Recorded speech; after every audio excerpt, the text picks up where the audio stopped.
افو درگزر سے کام لیتے ہیں۔ حاضرین مجلس، دین محبت سے پھیلا ہے، دین حسن اخلاق سے پھیلا ہے۔ ایک ہندو شاعر کہتا ہے، یہ لڑتے قبائل کو کس نے بتایا، محبت نہیں ہے تو کچھ بھی نہیں ہے۔ کائنات کی چمک، کائنات کی رونق، یہ سب محبت کے دم قدم سے ہے۔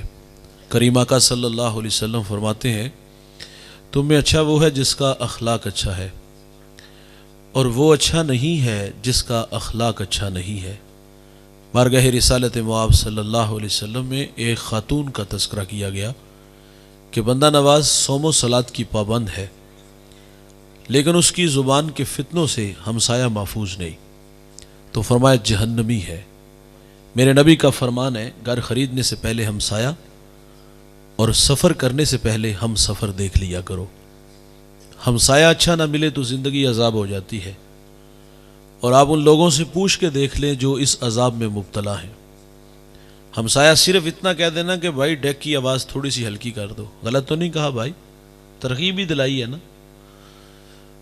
تو شرمندہ ہونا چاہیے تھا، تقاضا تھا کہ آواز کم کر لیتا، لیکن آگے سے جو اس کا رویہ آتا ہے اتنا تلخ ہوتا ہے، وہ کہتا ہے گانا میرے گھر میں چل رہا ہے، تمہیں کیا مسئلہ ہے؟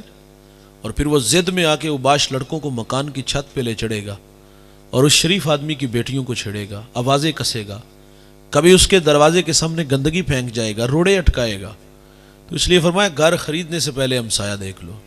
بھائی جان، ہمسایہ دیوار کا ہے یا سرحد کا، یہ اچھا نہیں تو زندگی عذاب ہے، اور اگر کسی کو اچھا ہمسایہ میسر آ جائے تو دوست یہ بہت بڑی دولت ہے۔ ابو حمزہ ایک بہت بڑے محدث گزرے ہیں، ان کے بارے میں مشہور تھا، لوگ کہتے تھے یہ نشہ بیچتے ہیں۔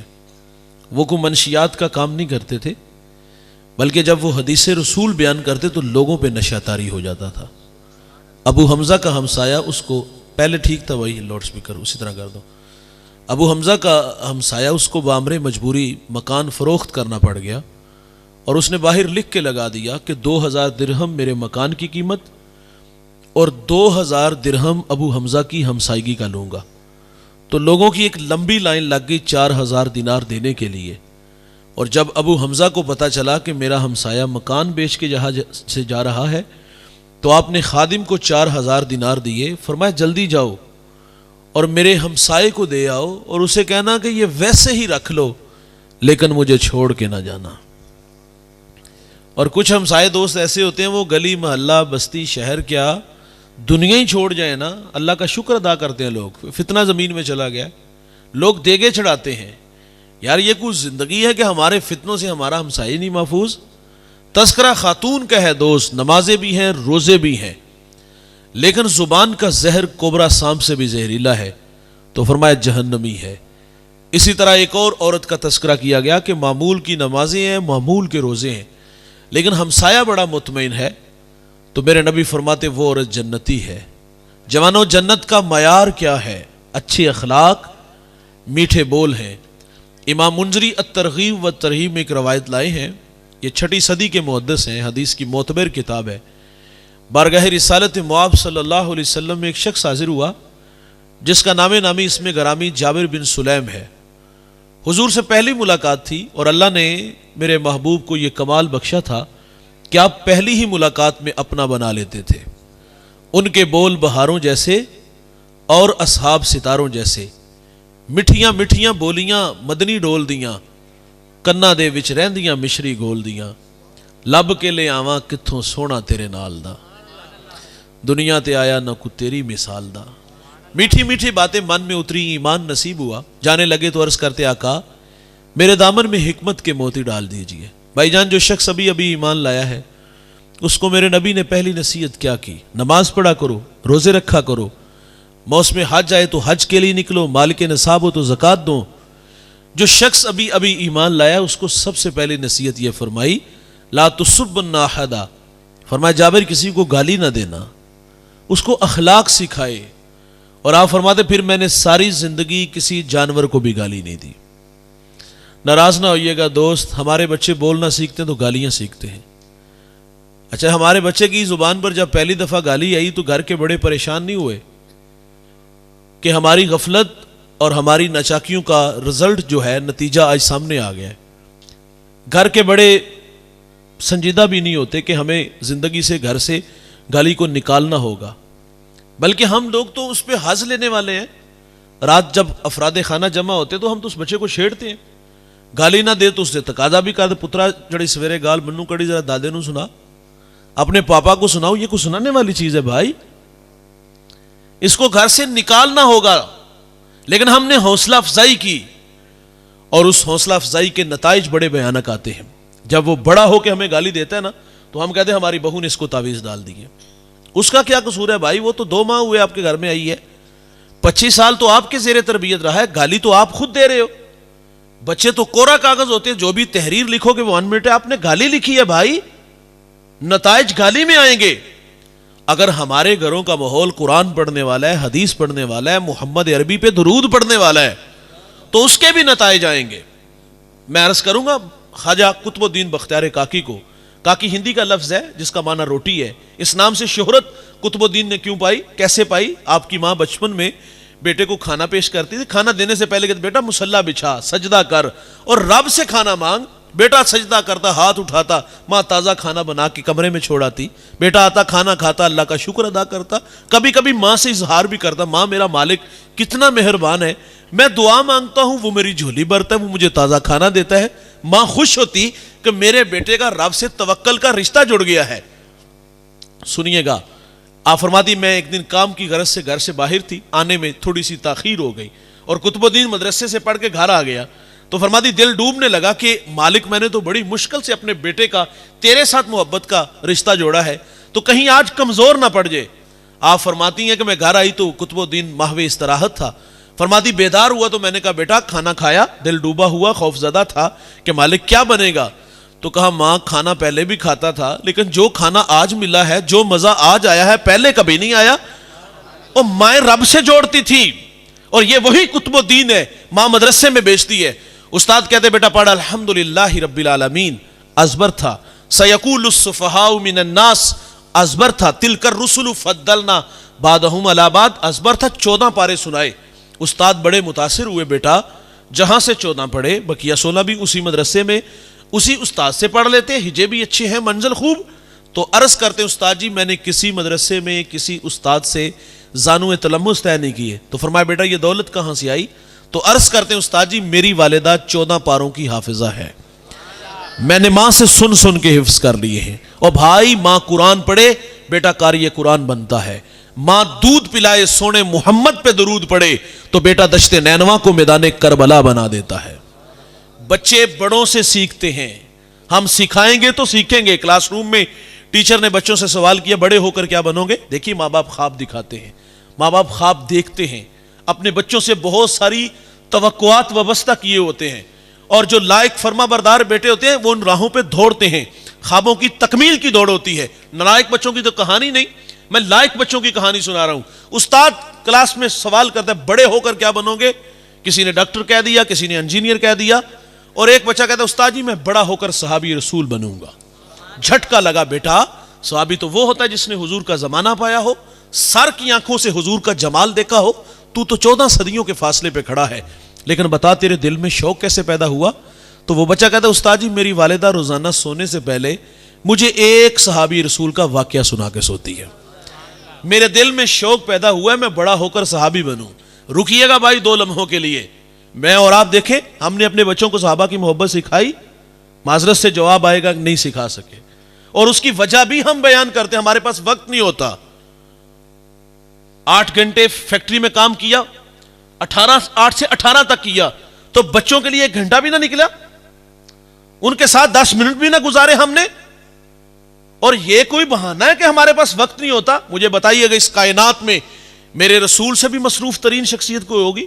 حضور نے اپنی زندگی کو 4 حصوں میں تقسیم کیا تھا، ایک وقت اللہ کے لیے تھا، اس میں مخلوق نہیں تھی، ساری رات اللہ کے حضور کھڑے رہتے، پاؤں مبارک متورم ہو جاتے، عرض کیا گیا حضور آپ مشقت میں پڑے رہتے ہیں، حالانکہ اللہ نے آپ کی برکت سے اگلے پچھلوں کے گناہ معاف فرما دیے۔ میرے نبی فرماتے افلا اکون عبدا شکورا، کیا میں اللہ کا شکر گزار بندہ نہ بنوں؟ ایک وقت اللہ کے لیے اور ایک وقت مخلوق کے لیے، دکھیوں کے کام آتے تھے، بیواؤں کے کام آتے تھے، اور ایک وقت اپنے لیے۔ ام عائشہ سے عرض کیا گیا حضور گھر آتے ہیں تو کیا معمولات ہوتے ہیں؟ پوچھنے والے کی غرض تسبیح و تحلیل، ذکر و اذکار کے تذکرے ہوں گے۔ سیدہ فرماتے حضور گھر آتے ہیں تو بکری کا دودھ بھی دو لیتے ہیں، کپڑوں کو پیوند بھی لگا لیتے ہیں، جوتا بھی گانٹھ لیتے ہیں۔ میرا یہاں سوال ہے، کیا یہ کام ازواج نہیں کر کے دے سکتی تھی؟ یہ ڈیوٹی صحابہ اپنے کندھوں میں نہیں لے سکتے تھے؟ حضور اپنا کام خود کیوں کرتے ہیں؟ یہ امت کی تعلیم کے لیے تھا۔ جو اپنا کام خود کرتے ہیں ان کی طبیعتوں میں عجز پیدا ہوتا ہے، اور جو اپنا کام خود کرنے کا مزاج نہیں رکھتے یا متکبر ہوں گے یا پھر وہ سست ہوں گے۔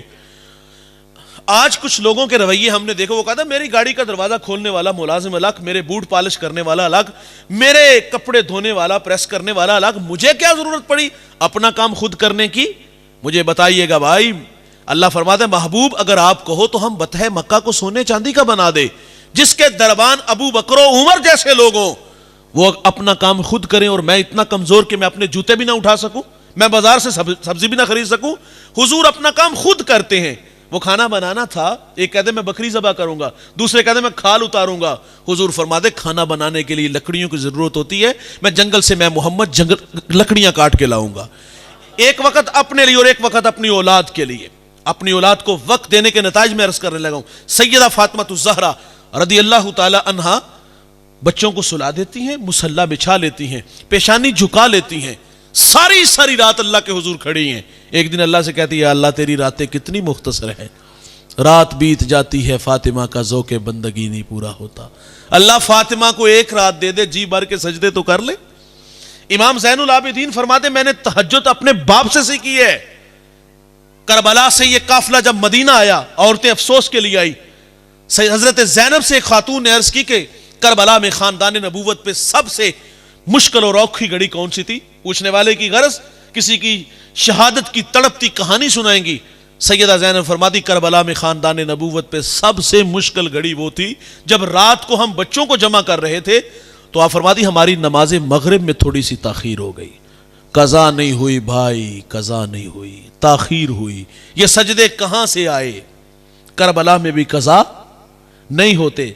اولاد کو وقت نہیں دیں گے تو دوسروں کے ہاتھوں میں کھیلیں گے، اور ہم نے کہا کہ ہمارے پاس وقت ہی نہیں۔ جس دور سے میں اور آپ گزر رہے ہیں یہ فتنوں کا دور ہے، اور گلی گلی فتنے ہیں، گلی گلی صحابہ کے گستاخ ہیں۔ اسلام آباد سے کراچی تک جو تبرے بولے گے آپ کو نہیں پتا، ان لوگوں کے عقائد آپ لوگوں کے سامنے نہیں۔ معاذ اللہ 6 صحابہ کے علاوہ معاذ اللہ یہ کہتے سب جہنمی ہیں، مفاد پرست تھے، حق غصب کیا گیا۔ سیدنا صدیق اکبر کو گالیاں دی گئی، حضرت عمر فاروق کے بارے میں کہا مجھے اپنی عمر سے اس لیے نفرت ہے اس کا نام عمر ہے۔ یہ باتیں آپ نے نہیں سنی؟ کاش کہ یار ہم بھی اپنے بچوں کے ساتھ وقت گزارتے، جس طرح ٹیچر روزانہ کی بنیاد پہ ایک نیا سبق کلاس میں لے کے آتا ہے نا، یہ ہمارا بھی حق تھا۔ ہم چٹائی بچھاتے، بچوں کو پاس بٹھاتے اور کہتے آؤ بچوں آج ابو بکر کی باتیں کریں، آؤ بچوں آج عمر فاروق کی باتیں کریں، عثمان غنی کی باتیں کریں، مولا علی کی باتیں کریں۔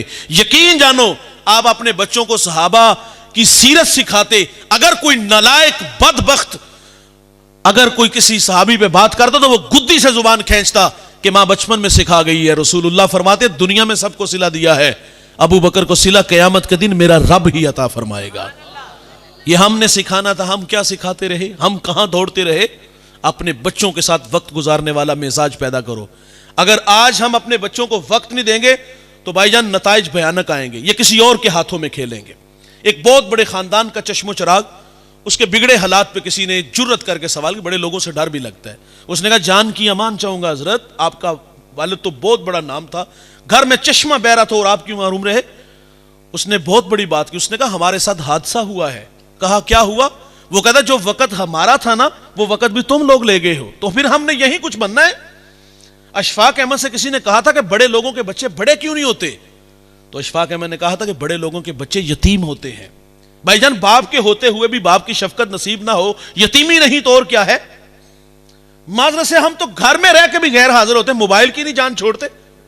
اور ہمارا کہنا ہے 2 گھنٹے اس کو گولی مارو یار، اس کو سرانے کے نیچے دباؤ۔ اور روزانہ کی بنیاد پہ میں نے ابھی عرض کیا کہ جس طرح استاد ایک سبق لے کے آتا ہے، یہ باپ لے کے آئے، یہ ماں اس کو سکھائے۔ اگر ہم اپنے بچوں کو وقت نہیں نہ دیں گے دوست، یہ کسی اور کے ہاتھوں میں کھیلیں گے۔ میں اپنی کہانی سنا دوں، اولاد کے لیے والد بڑا ہوتا ہے۔ بحیثیت باپ میں عرض کرنے لگا ہوں، میرا چھوٹا سا بیٹا 2.5-3 سال اس کی عمر تھی، تو میرے ساتھ ایک دن وہ سفر میں تھا، تو بڑا سیانہ ہے ماشاءاللہ، یہ قدرتی اللہ نے اس کو کچھ چیزیں عطا کی ہیں. اس نے ایک بڑی اچھی سی بات کی. میں نے اسے کہا بیٹا یہ آپ نے کس سے سیکھی ہے؟ اس نے کہا یہ میں نے اپنی ماما سے سیکھی ہے. تو میں نے کہا اپنے بابا سے کیا سیکھا ہے؟ یقین جانو اس بچے نے جو بات کی دل کے دروازے پر جھٹکا لگا اور فیصلہ کرنے پہ مجبور کیا کہ مولوی صاحب آپ دروس دو، نکلو میدان میں، لیکن اپنی اولاد کو بھی ٹائم دو. ہمارا کام کہ ہم صبح نکلے، شام کراچی ہیں، پھر وہاں سے اڑے جناب ہم چلے گئے ادھر دوسری طرف اسلام آباد چلے گئے. 2 4 5 دن ہم گھر میں نہیں جا رہے. ایک دن میں 8 پروگرام، کہیں 10 پروگرام. گھر گئے، بچے سوئے ہیں، صبح اٹھے تو وہ اسکول چلے گئے اور ہم نیند پوری کر کے پھر نکل گئے. ان دنوں میں حالات ایسے تھے، لیکن اس بیٹے نے، اس بچے نے اس بات فیصلہ کرنے پہ مجبور کیا. میں نے کہا آپ نے اپنے بابا سے کیا سیکھا ہے؟ تو مجھے کہتا کہ بابا کے پاس ٹائم ہی نہیں ہوتا. بھائی جان اگر مولوی بھی اپنے بچوں کو ٹائم نہیں دے گا تو دوسروں کے ہاتھوں میں کھیلے گا. اگر پیر صاحب اپنے بچوں کو وقت نہیں دیں گے تو یہ دوسروں کے ہاتھوں میں کھیلے گا. اگر ریڑی والا، اگر مزدور، بزنس مین اپنی نسلوں کو ٹائم نہیں دے گا تو بھائی جان پھر یہ دوسروں کے ہاتھوں میں کھیلیں گے. سکھانا ہم نے ہے، بڑا ہم نے کرنا ہے دوست. تو فرمایا کسی کو، بات گالی پہ ہو رہی تھی، فرمایا کسی کو گالی نہ دینا. یہ گالیاں ہم سے بچوں نے سیکھی اور بڑے ہو کر بھی ہمیں ہی گالیاں ملی. پھر ہم تعویذ کے لیے بھاگتے ہیں کہ بنگالی بابے کے پاس لگے، پیر جی دعا کرو، تعویذ کر کے دو. بھائی جان اس تعویذ سے فرق نہیں پڑے گا. جس طرح گالی سکھانے میں 20 سال لگے نا، تو گالی ہٹانے میں بھی وقت لگے. علماء کی صحبت میں بٹھانا ہوگا، کسی اچھے جو ہے وہ شیخ کامل کے قدموں میں بٹھانا ہوگا، تو پھر وہ گالی کی جو عادت اور جو بری خصلت ہے پھر دور ہوگی. تو پہلی نصیحت میرے نبی نے فرمایا گالی نہیں دینا. اور میرے نبی کا فرمان ہے مرغے کو گالی نہ دو. کیوں؟ فرمایا وہ تمہیں نماز کے لیے اٹھاتا ہے. رک کر کے جملہ عرض کروں گا. فرمایا مرغے کو گالی نہ دو، وہ تمہیں نماز کے لیے اٹھاتا ہے. اور آج لوگ علماء کو گالیاں دیتے ہیں، جو لوگوں کو دین سکھاتے ہیں. جسے استنجا کرنے کا بھی پتہ نہیں ہوتا، جو منہ میں آتا ہے وہ کہہ دیتا ہے. اور بھائی جس کو مصلی دو نا اس کی عزت بھی کیا کرو. فقہ کا مسئلہ اگر دل میں اتنی بات آ جائے نا میرے کپڑے امام کے کپڑوں سے اچھے ہیں، نماز ہی نہیں ہوتی، اور ہم جمعرات کو کاپی پین سے لے کے چھت پہ چڑھے ہوتے ہیں. ہماری ڈیوٹی میں شامل ہوتا ہے نا حضرت کہ آپ نے 5 نمازیں بھی پڑھانی ہیں، 2 ٹائم بچے بھی پڑھانے ہیں، اور جو ہمیں نصیحتیں کر رہے ہوتے ہیں اس کے اپنے پلے بھی کچھ نہیں ہوتا. اور اس میں یہ بھی کہتا ہے جی جمعرات کو ہم مسجد کے لیے چندہ اکٹھا کرتے تو یہ ڈیوٹی آپ کی ہے عصر تا مغرب. یہاں شاید وہ رواج نہ ہو، ہمارے ہاں تو دم توڑ گیا ہے، اور ادھر میرے حال نہ ہوگا ہی نہیں. اگر ہوگا تو بڑا تلخ سا ہوگا. اچھا ویسے میں اپنا جو ایکسپیرینس ہے وہ شیئر کر رہا ہوں کہ جو ہم نے دیکھا اپنے بچپنے میں، تو ہوتا یہ تھا کہ مولوی صاحب 7 پیڑیاں بخشوا رہے ہیں، فلاں کا پوتا، فلاں کا دوتا، سارے نام لے کے ہم جو نا وہ باقاعدہ اس کے لیے دعائیں کرتے تھے. اور اگر کسی کا اعلان نہیں ہوا تو باقاعدہ لوگ آ کے مسجد میں لڑتے بھی تھے کہ ساڑھے پوترے کا اعلان کیوں نہیں کیتا. اچھا کچھ بد خصلت لوگ، بڑا جملہ کہہ دیا، کچھ بد خصلت لوگ کاپی پینسل لے کے چھت پہ چڑھ جاتے تھے اور باقاعدہ لکھنا شروع کر دیتے، فلاں نے کتنے دیے، فلاں نے کتنے دیے. کچھ لوگ نوٹ کو نشانی لگا کے بھی بیچتے، اور بعد میں بہانے سے پوچھے آو جی کتنے پیسے ہوئے نے؟ بھائی جان 250 یا 300 ہے. ہمارے معاشرے میں 3 طرح کے لوگ ہیں نا، غریب، متوسط اور امیر. یہ 3 طبقے ہمیں بظاہر ان کی حالت سے پتہ چلتا ہے یہ بیچارہ غریب آدمی ہے، متوسط کا بھی پتہ چلتا ہے، اور جو امیر ہوتا ہے ہمیں اس کی پوزیشن کا بھی پتہ ہوتا ہے. لیکن مسجد میں آ کے یہ تینوں لوگوں کا پتہ ہی نہیں چلتا ان میں غریب کون ہے، متوسط کون ہے، امیر کون ہے. اس کی وجہ غریب نے بھی 5 روپے دینے نے، امیر نے بھی 5 ہی دینے نے. ہاں جہاں نفس کو حظ ملے گا وہاں لاکھوں لٹائے گا. تو خیر وہ 250-300 لے کے آیا اور باقاعدہ پوچھتا کہ آو جی کتنے پیسے ہونے؟ 250-300 ہوا ہے بھائی، خود اکٹھے کر لو. یار جس شخص کو اپنے امام پہ اتنا بھی اعتماد نہیں تو بتاؤ اس کے پیچھے نماز ہوگی؟ فرمایا مرغے کو گالی نہ دو، وہ تمہیں نماز کے لیے اٹھاتا ہے. اور آج لوگ علماء کو گالیاں دیتے ہیں. تو پہلی نصیحت تھوڑا سا تلخ ہو گیا، معاف کیجئے گا. تو دوسری نصیحت فرمایا جابر بن سلیم، نیکی کو حقیر نہ جاننا. ہم روزانہ گھر سے اسکول، کالج، مدرسہ، کام کی غرض سے نکلتے ہیں. کئی بار ایسا نہیں ہوتا ہمارے راستے میں کوئی روڑا پتھر آ جاتا ہے اور ہم احتیاط سے گزر جاتے ہیں.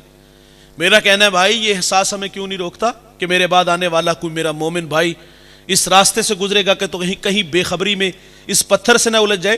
تقاضا کیا تھا یار؟ رکتے، اس پتھر کو اٹھاتے، سائیڈ پہ کر دیتے، لیکن ہم گزر گئے. اور ایک بات یہ بھی ہوتی ہے، ہم کہتے ہیں دا اجر کی ہوئے گا، رحمت حق بہانہ می جوید. اللہ کی رحمت بندے کو بخشنے کے بہانے ڈھونڈتی ہے. ایک بہت بڑے محدث دنیا سے چلے گئے، کسی کو خواب میں ملے، پوچھا حضرت سناؤ قبر میں کیسے ہو؟ کہا الحمدللہ قبر جنت کا باغ ہے. پوچھا کون سا عمل بخشش کا سبب بنا؟ آپ فرماتے ایک دفعہ حدیث لکھنے بیٹھا, سیاہی میں قلم ڈبویا, باہر نکالا, لکھنے لگا, مکھی آ کے بیٹھ گئی. فرماتے اس خیال سے قلم کو روک لیا, یہ مخلوق خدا ہے, پیٹ کی پیاس بجھا لے, میں پھر لکھ لوں گا. کہتے ہیں اللہ کو میری یہ ادا پسند آئی, اللہ نے میری مغفرت فرما دی. بخاری کے لفظ ہیں, ایک عورت جو کردار کی بلی نہیں تھی, جنگل سے گزر رہی تھی, اس نے پیاسے کتے کو دیکھا, دل میں رحم پیدا ہوا, موزہ اتارا, پانی بھرا, کتے کو پلایا, اللہ کی رحمت جوش میں آئی, اللہ نے اس کی مغفرت فرما دی. اور جانور کو پانی پلانے والے جنت میں جائے. اور آپ بھوکوں کو کھانا دو, برہنہ کو لباس دو, پیاسے کو پانی دو, پیادہ کو سواری دو, اللہ جنت بھی دے گا, اللہ جنت میں آپ کے درجات بھی بلند فرمائے گا. تیسری نصیحت فرمائی جابر بن سلیم, جس سے بھی ملو تو خندہ پیشانی سے ملو, جس سے بھی ملو تو خندہ پیشانی سے ملو. ہم لوگ سٹیٹس کو باہر رکھتے ہیں, معذرت سے کہوں گا, اچھے لوگوں کے قدموں میں بیٹھنا ہم فخر جانتے ہیں, پاؤں چومنا اعزاز جانتے ہیں, لیکن جنہوں نے, وہ کسی نے کہا نا کہ دستار کے ہر پیش کی تصدیق ہے لازم, ہر صاحب دستار معزز نہیں ہوتا.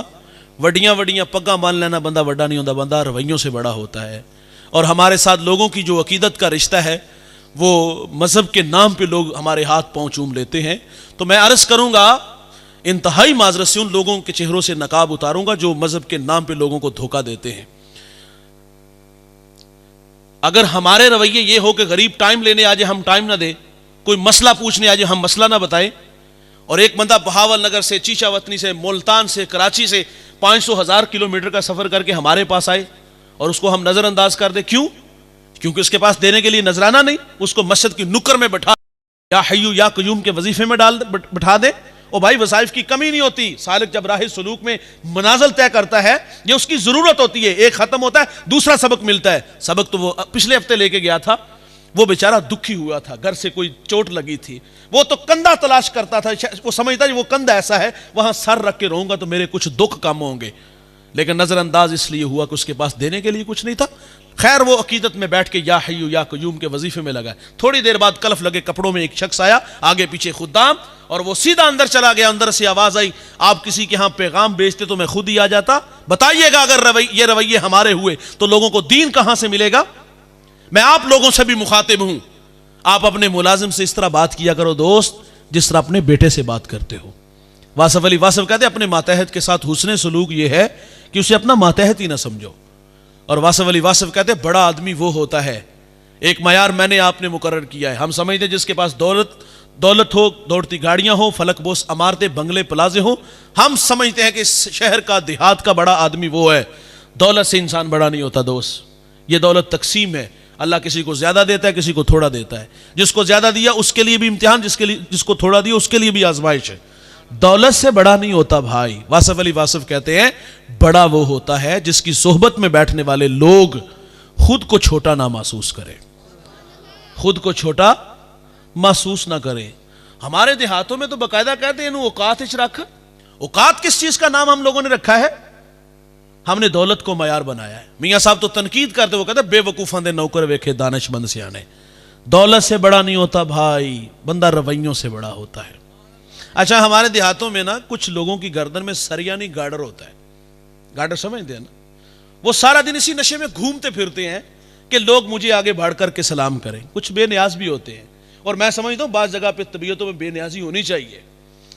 ایسے متکبر لوگوں کے پاس بے نیازی سے گزرنا بھی چاہیے, یہ بھی صدقہ ہے. کچھ بے نیازی سے گزر جائے نا تو طوفان آ جاتا ہے اور تڑپ جاتا ہے کہ اس کی جرت کیسے ہوئی مجھے نظر انداز کرنے کی.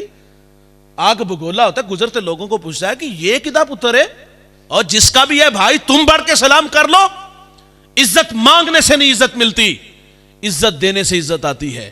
مٹی جے نہ مٹی تے رئی مٹی, مٹی مٹی تے راہ نجات بن گئی. ہستی ہیٹ رہ گئی یاد باقی, پیار کسے دا درد سوغات بن گئی.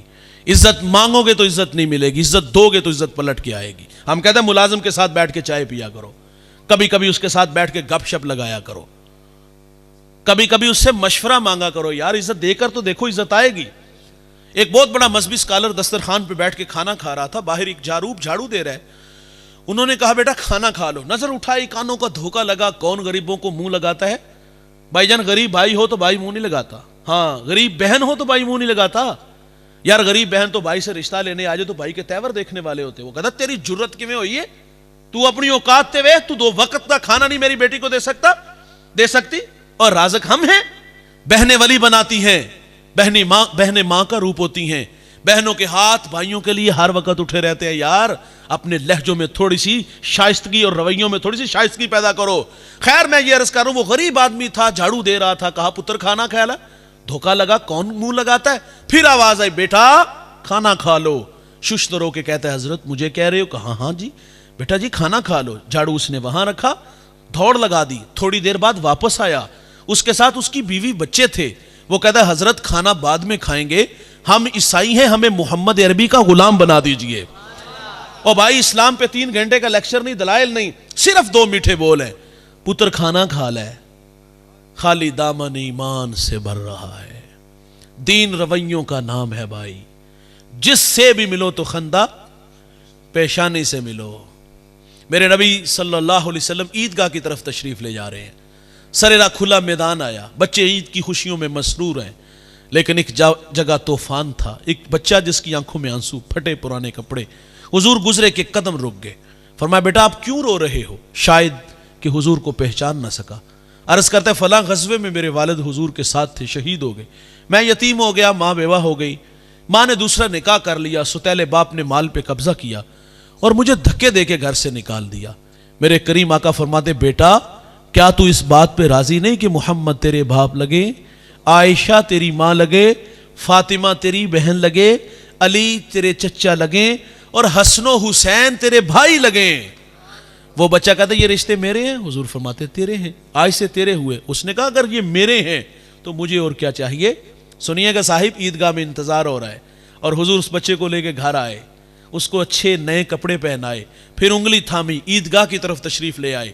سریرا کھلا میدان آیا. بچے پھٹی نگاہوں سے دیکھ کہتے, او بھائی ابھی رو رہے تھے. فخر سے کہتا ہے, بھوکا تھا کھانا ملا, ننگا تھا لباس ملا, یتیم تھا ابو جی محمد ملے, عائشہ ماں ملی, فاطمہ بہن, علی چچا, حسن حسین بھائی. وہ کہتا ہے, اب بھی میں رہوں؟ یہ ہے اخلاق دوست, یہ ہے رویے, یہ ہے کردار. جس سے بھی ملو خندہ پہ. امام راضی نے ایک یتیم کو بیان کیا, والد دنیا سے چلا گیا, ماں کے تن پہ جو قمیض تھی جگہ جگہ سے پھٹی تھی.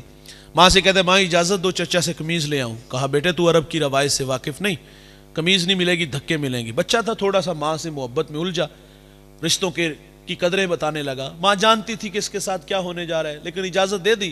یہ چچا کے دروازے پر آیا, دستک دی, اندر سے چچا نہیں چچا کے بیٹے آئے, ان سے باتیں کرنے لگا. اس نے کیا کہا تھا؟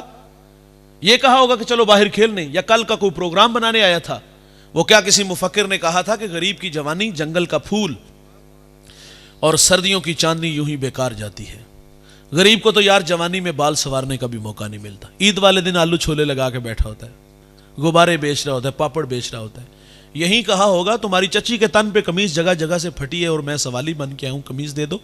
یہ باتیں ہو رہی تھی کہ اتنے میں چچا آ گیا, اپنے بچوں کو پچھلے کمرے میں بھیجا. بھائی جان مجھے بتائیے گا, کیا بھتیجے کو دیکھ کر کے بچھڑا بھائی یاد آیا؟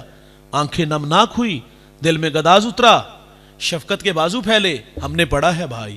اس نے عرب کی روایت نہیں توڑی, دھکا دے دیا. کہتا ہے, منحوس پلٹ جا, کہیں تیری نحوست کی وجہ سے میرے بچے یتیم نہ ہو جائیں. آب گینائے دل ٹوٹ گیا, آنکھوں سے آنسو بہ نکلے. میرے نبی فرماتے, جب یتیم روتا ہے تو اللہ کا عرش بھی کانپ اٹھتا ہے. وہ دکھتا ہوا دل لے کے واپس پلٹا. سرے راہ حضور کے غلام سے ملاقات ہوئی. کہا, پتر تینوں کنے روایا؟ اس نے کہا, عرب کی تلخ ہواؤں نے بھائی. کہا, کیا ہوا؟ کہا, چچا نے مارا ہے. کہا, گھبرا نہیں بیٹا, وہ آ گیا ہے جو دکھیوں کے دکھ بانٹتا ہے, جو بے سہاروں کو سہارا دیتا ہے. وہ نبیوں میں رحمت لقب پانے والا, مرادیں غریبوں کی بھر لانے والا, وہ اپنے پراؤں کا غم کھانے والا, مصیبت میں غیروں کے کام آنے والا. کہا, حرم میں میرے نبی جلوہ فراز ہے بیٹا, جاؤ جو مانگو گے عطا ہوگا. گھر آیا, ماں نے کہا تجھے منع کیا تھا. کہا, ماں سچ کہا, عرب کا معاشرہ بڑا بے رحم ہے, لیکن سنا ہے اس شہر مکہ میں ایک شخصیت ایسی ہے جو مانگو عطا کرتے ہیں. کہا, کون ہے وہ؟ کہا, زمانہ اس کو محمد صلی اللہ علیہ وسلم کے نام سے جانتا ہے. ماں چونک سی گئی, کہتی نہیں جانے دوں گی. کہا, ماں کیوں نہیں جانے دو گی؟ کہا, سنا ہے جو اس سے ملتا ہے وہ اپنی باتیں بھول جاتا ہے، اس کے دین دھرم کو قبول کرتا ہے۔ اس نے کہا ماں قمیض لینی ہے، دے دیں گے، ٹھیک نہیں تو لوٹ آؤں گا۔ حضور کی خدمت میں حاضر ہوا، سائل آپ کے دروازوں پر بھی آتے ہیں، ہمارے دروازوں پر بھی آتے ہیں، مانگنے کے کچھ آداب ہوتے ہیں دوست، کیا کچھ نہیں ہمیں کہا جاتا، سیٹھ صاحب، شیخ صاحب، مولانا صاحب، بچوں کو دعائیں، کاروبار کو دعائیں، پھر مٹھی آٹا یا 2 آنے ملتے ہیں۔ تقاضا تھا اس بچے پہ، یتیمی کا داغ دکھاتا، تقاضا تھا اس بچے پہ اپنوں کے رویے بتاتا، تقاضا تھا اس بچے پہ پھر سر راہ ملنے والے آپ کے غلام کا تذکرہ کرتا، تقاضا تھا کہتا کہ سنا ہے آپ رحیم بھی ہو، کریم بھی ہو، جو مانگو عطا کرتے ہو، اتنا کہنا چاہیے تھا، لیکن اس نے نہیں کہا، بلکہ آگے کہتا ہے جناب والا میں نے آپ کے دین کو قبول نہیں کرنا، میں آپ سے ایک قمیض لینے آیا ہوں، میری ماں کے تن پہ جو قمیض ہے وہ جگہ جگہ سے پھٹی ہوئی ہے۔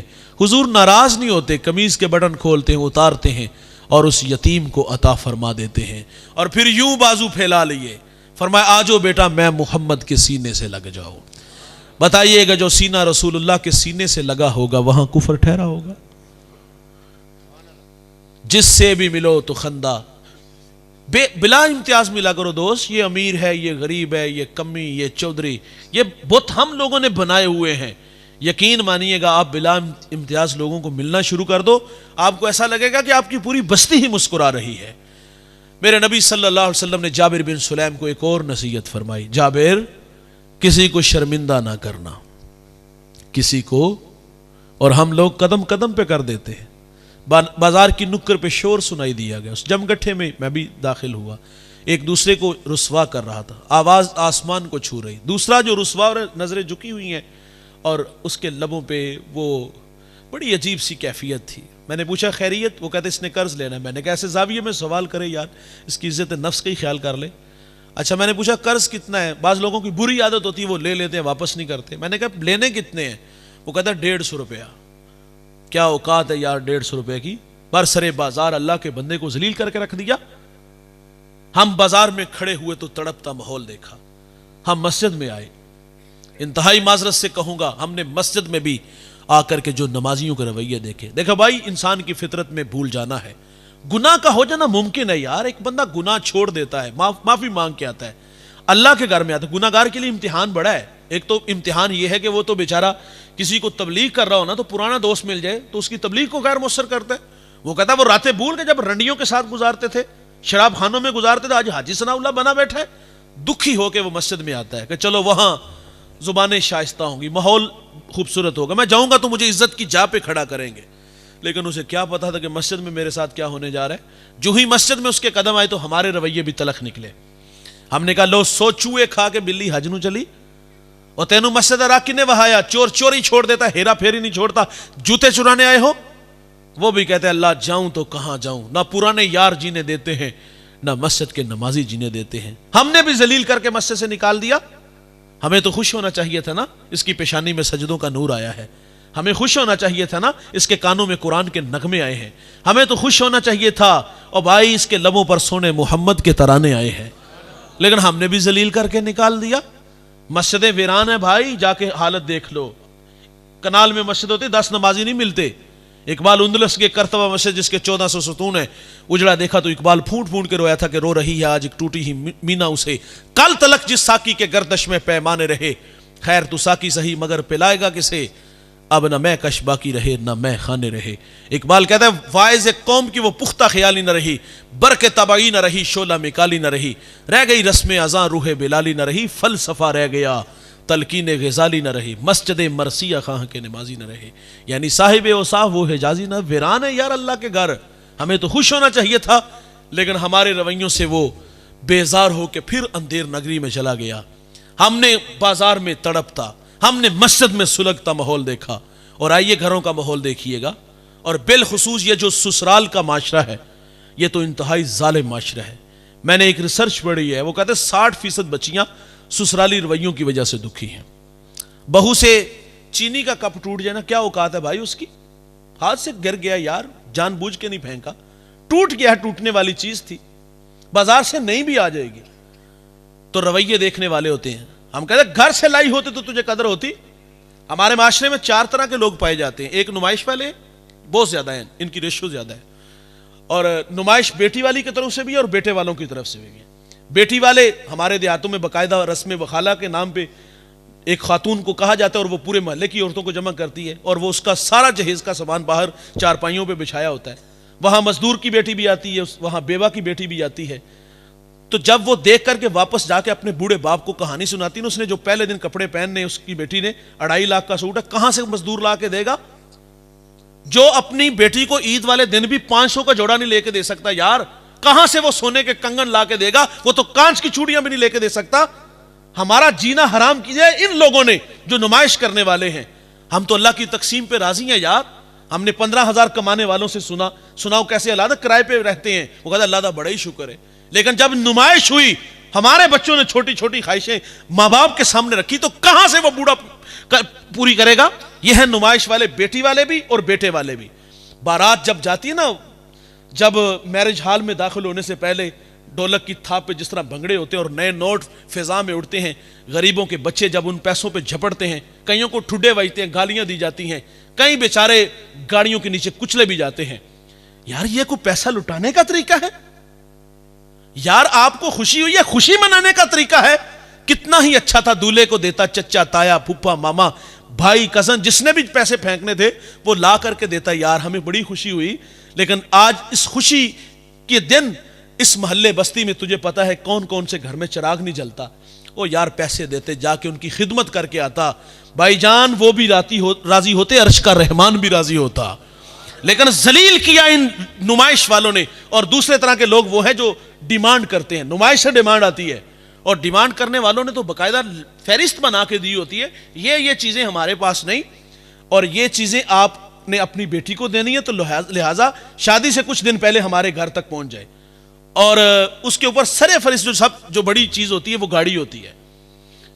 اور میں اس بوڑھے کو جانتا ہوں جس کی بیٹی کو طلاق اس وجہ سے ہوئی کہ اس نے گاڑی جو ڈیمانڈ کی تھی اس میں سائز اس کا چھوٹا تھا, تو اس نے اسی رات اس بیٹی کو طلاق دے کے واپس گھر بھیج دیا تھا. اتنے چھوٹے ہو گئے ہم یار. چاندی اتر آئی بیٹیوں کے بالوں میں, مفلس کو پھر امید ہے کہ بارات آئے گی. کتاب زیست کا ایک اور باب بیت گیا, جہیز بن نہ سکا اور شباب بیت گیا. گھروں میں بیٹیاں بوڑھی ہو رہی ہیں, بوڑھا باپ کہاں سے جہیز لا کے دے؟ یہ ڈیمانڈ والے ہیں. اور تیسرے ہیں جن کی نشاندہی میں کرنے لگا ہوں, جن پہ میں نے بات کرنی ہے. یہ 2 خطرناک تو ہیں.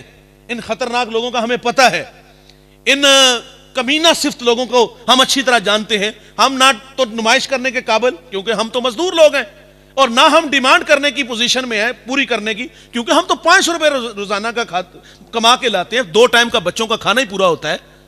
ان دونوں لوگوں سے ہمارا کیا سروکار. لیکن خطرناک ترین لوگ بہروپیے ہیں. یہ تو تیسرے قسم کے لوگ ہیں جو اچھا بننے کی اچھی ایکٹنگ کرتے ہیں. نہیں جی سانوں کچھ بھی نہیں چاہیے تھا, جنہیں تی دے دی تھی پیچھے کی رہ گیا. اچھا بننے کی اچھی ایکٹنگ کی, اعتماد کر لی یار, لوگ بھلے لگے. لیکن 1 ہفتہ 2 ہفتے گزرتے ہیں تو جو تماشا گھر میں لگتا ہے. مجھے ایک بیٹی نے کال کی کہ مولوی صاحب مجھے یہی باتیں تھی کہ ہمیں کچھ نہیں چاہیے, لیکن اب وہ کہتی بہانے سے کہتی میرے گلاس میں پانی دے, میرے برتن میں مجھے کھانا دے. اور یار ہم نے برتنوں سے شادی کی ہے, اور ایڈے چھوٹے چھوٹے لوگ بھی دیکھے نا, وہ کہتے چل یار کچھ نہیں تو موبائل تو دیں گے. یہ ہیں ہمارے رویے, یہ ہیں تلخیاں اس معاشرے کی. بہو سے چینی کا کپ ٹوٹ جائے تو ہم کہتے ہیں گھر سے لائی ہوتی تو تجھے قدر ہوتی, جو ماں نے دیے ہیں وہ استعمال کر. اور اگر کسی بات پہ جھگڑا ہو نا تو ہم کہتے ہیں بلاؤ دے پچھلیاں نو. بوڑھے ماں باپ سامنے بیٹھے ہوتے, تڑ تڑ زبان چلتی ہے, یہ سکھا کے بھیجا ہے. اور پھر وہ بوڑھے بیچارے کیا کریں گے یار. ماں چادر رکھے گی, بوڑھا باپ پگڑی رکھے, معاف کر دو جی بیٹا جی. اچھا داماد کو شرم بھی نہیں آئی. اتنے تلخ رویے. یہ آخری بار ہے, آئندہ ہوا تو اس کو اپنے گھر میں رکھنا. سنیے گا جوانوں, میرے نبی فرماتے تمہارے 3 باپ ہیں, ایک جس نے تجھے جنم دیا, ایک جس نے تعلیم دی, اور تیسرا وہ جس نے تمہیں اپنی بیٹی دی. سسر بھی باپ ہوتا ہے. اور آگے سے اتنا تلخ رویہ. یہ آخری بات ہے, بار آئندہ ہوا تو اس کو اپنے گھر میں رکھنا. اور وہ پھر بیٹی کے آگے بھی ہاتھ جوڑتے ہیں. پتر سورج جوڑا پہن کے آئی تھی, سفید پہن کے قبروں میں چلے جانا. حسرت بری نگاہوں سے وہ بیٹی جو گھر کی رونق تھی, جو جگر کا ٹکڑا تھا, اپنے ماں باپ کو رسوا ہوتے ہوئے دیکھ کر کے پھر آ کر کے بیٹی کے آگے کپڑا پھینک کے اور گزارش کرتے ہوئی بوڑھی ماں، بوڑھا باپ کہتا ہے سرخ جوڑا پہن کے آئی تھی، سفید پہن کے قبروں میں چلے جانا. وہ کہتی ماں 2 وقت کا کھانا نہیں دے گی، رہنے کو ایک چارپائی نہیں ملے گی. سمجھا کے جاتے پتر تو طلاق لے کے آئی نا، تیری 2 بہنیں گھر میں بیٹھی ہیں، کون رشتہ دیکھنے آئے گا؟ مارے کھاتی ہے، دکھ سہتی ہے، کوئی سسرال سے زخم مل جائے بہانہ بھی بنا لیتی ہے اور دکھ سہ سہ کے قبروں میں چلی جاتی ہیں. کچھ بیٹیاں دکھ تو سہتی ہیں، وہ ساتھ تانے بھی سہتی ہیں. دکھ تو شاید برداشت ہو جاتے ہیں لیکن تانے نہیں برداشت ہوتے. کچھ بیٹیاں ایسی ہوتی ہیں ان کے باپ شرابی ہوتے ہیں، اور کچھ بھائی ایسے ہوتے ہیں ان بہنیں ایسی ہوتی ہیں جن کے بھائی شرابی ہوتے ہیں. ساری زندگی شرابی کی بیٹی اور شرابی کی بہن کہلاتی ہے. اور وہ تو بیچاری پہلے ہی بڑی دکھی ہے یار، ہمارے رویوں سے اور دکھی ہوئی. اچھا کچھ بیٹیاں ایسی ہوتی ہیں جن کے ہاں اولاد نہیں ہوتی. بتائیے گا دوست مجھے اولاد کون دیتا ہے؟ اللہ دیتا ہے نا. ہم نے بے اولاد عورتوں کا حشر سسرال میں جانوروں سے بدتر دیکھا ہے. یقین جانو ان کے نوالے بھی ہم گنتے ہیں، اور ہمارے جوان کہتے ہیں کہ تو میری وجہ تو رہ رہی ہیں. گھر والوں کی طرف مینوں کھلی آفر ہے، وہ تو کہہ رہے ہیں اس کو فارغ کر، ہم لڑکیوں کی لائن لگا دیں گے، تیرے لیے کوئی رشتوں کی کمی ہے؟ گڈی گڈے کا کھیل ہے یہ. ٹشو ہے جسے یوز کیا اور پھینک دیا. اور یار یہ امتحان ہماری بہن بیٹی کے ساتھ بھی تو ہو سکتا ہے نا. اولاد نہ ہو تو نہیں جینے دیتے، اور اگر اولاد ہو تو صرف بیٹیاں ہوں پھر بھی نہیں جینے دیتے. میں نے اللہ سے دعا کی، میری شادی ہوئی، میں نے کہا یا اللہ مجھے پہلی بیٹی عطا کرنا. میرے لیے دن وہ بہت بڑا تھا جب میرے گھر میں رحمت اتری. اللہ نے میری دعا قبول کی. ہم ہاسپٹل میں تھے تو ساتھ والے کمرے سے رونے کی آواز آئی. میں نے ماں جی سے کہا دیکھیں اللہ خیر فرمائے، ماں چل بسی یا بچے کو کچھ ہوا تو مجھے واپس آ کے بتا دی 4تھی بیٹی ہوئی ہے. اس بات کا رونا پڑا ہے. اور ہم تو ایک انگلی بھی نہیں بنا سکتے. دوست تقدیر سے کیوں الجھتے ہیں؟ مجھے فیصلہ آباد سے ایک بڑھیا نکال کی، بولی صاحب دعا کرو اللہ میری بیٹی کو بیٹا دے. میں نے کہا ماں پہلے اولاد کوئی نہیں، کہتی 4 بیٹیاں. میں نے بیٹیاں رحمت ہیں. مجھے روک اس بڑھیا نے کہا بولی صاحب انہوں نے دھمکی دی ہوئی ہے، اگر بیٹا نہ ہوا تو اس کو اپنے گھر میں رکھنا. بہت ساری بیٹیوں کو طلاق اس وجہ سے ہوئی کہ وہ زیادہ بیٹیاں جنم دیتی ہے. اور طلاق دلانے والی بھی عورت ہے، وہ بھی تو کسی کی بیٹی تھی. نہ ہو تو نہیں جینے دیتے، بیٹیاں ہو تو نہیں جینے دیتے. اور ایسی بیٹیوں کے لیے دوسرے دن ہم نے کٹہرے میں کھڑے کر کے رسوا کرتے. ایک گھر کا فیصلہ تھا، مجھے بلایا گیا، بات سنی، کوئی اتنی بڑی بات نہیں تھی. وہ ہمارے دیہاتوں میں کہتے آٹا گننی تھی ہل نہیں گئی، چھوٹی چھوٹی باتیں ہوتی. میں نے کہا چلو جی اماں جی جان دیو، معاف کر دیو. رونت برا لہجہ، پاؤں سے جوتا اتارا، اس کے بھائی کے منہ پہ مارا. آواز تھی جتی پوری آئی نہ آئی تو لا کے سر چھڑی. سر پکڑ کے بیٹھ گیا. کوئی مرد بات کرتا تو بحث کرتا، یہ عورت کے بارے میں کہہ رہی ہے. اور میرے نبی تو عورت کو عزت عطا فرماتے ہیں. سیدہ عائشہ رضی اللہ تعالیٰ عنہ پانی نوش فرما رہی ہیں. حضور فرماتے عائشہ اس میں کچھ بچا لینا. انہوں نے بچا لیا. حضور فرماتے اب یہ بتائیں کہ آپ نے کہاں ہونٹ رکھ کے پانی پیا؟ عرض کی حضور میں نے یہاں ہونٹ رکھے، میرے محمد وہیں لب رکھ کے پانی پیتے ہیں. حضور عورت کو عزت. سیدہ خدیجہ رضی اللہ تعالیٰ عنہ کا وقت وصال اپنے اپنی بیٹی فاطمہ کو فرما بیٹی جاؤ ابو سے کہو وہی کے وقت جو چادر آپ کے کندھوں پہ ہوتی تھی وہ مجھے عطا کر دیں. آپ نے آ کے عرض کیا. حضور فرماتے بیٹا جاؤ ماں جی سے اپنی والدہ سے پوچھو کہ وہ چادر کرنی کیا ہے. آپ گھر آتی تو حضور بھی تشریف لے آئے. فرمایا خدیجہ خیریت؟ عرض کی حضور بطور برکت کفن کے لیے یہ چادر اپنے ساتھ لے جانا چاہتی ہوں.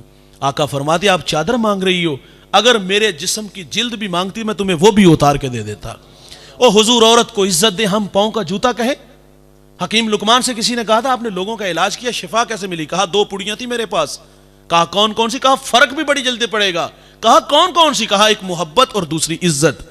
کسی نے کہا فرق نہ پڑے تو کہا مقدار بڑھا دیا کرو. معاف کرنے والے بنو یار، درگزر کرنے والے بنو. ایک بات یاد رکھیے گا جوانوں، بہت بڑی بات دے کے جا رہا ہوں، اس کو پلو سے باندھ لیجئے گا. کبھی گھر میں اگر کوئی ایسا معاملہ ہوا تو یہ بات آپ کو سہارا دے گی. میاں بیوی اور تیسرا اللہ، جب تک یہ 3 ہوتے ہیں نا گھر نہیں برباد ہوتے. ہماری زندگی میں جب بھی کوئی چوتھا بندہ آیا نا اس نے گھر برباد کیا. مجھے ایک صاحب کہتا ہے جی میرا فیصلہ میرے بہنوئی کریں گے اور بڑی ہمشیرہ. میں نے کہا بہنوئی اپنی جگہ پہ. اچھا کچھ گھروں میں یہ کھاتے پیتے جو داماد ہوتے ہیں نا، یہ بعض اوقات ہمارے بڑے بھی نے فیصلہ کا اختیار دیتے ہیں. یہ لوگ اختیار جب لیں گے تو رد عمل کے طور پر ضد آئے گی، 2 گھر برباد ہوں گے. میں نے کہا بھائی ناراض نہ ہوئیے گا، آپ کے منہ میں دودھ کے دانت ہے، فیڈر پیتے ہو یار ہم اپنا فیصلہ خود نہیں کر سکتے. میرے نبی فرماتے تمہیں عورت کی کچھ باتیں اچھی نہیں لگتی، کچھ اچھی ہیں، فرمایا وہ دیکھ کے درگزر کر دیا کرو. لیکن ہم اتنے غصیلے اتنے جذباتی ہیں، بات چھوٹی سی ہوئی فون اٹھایا اور اس کے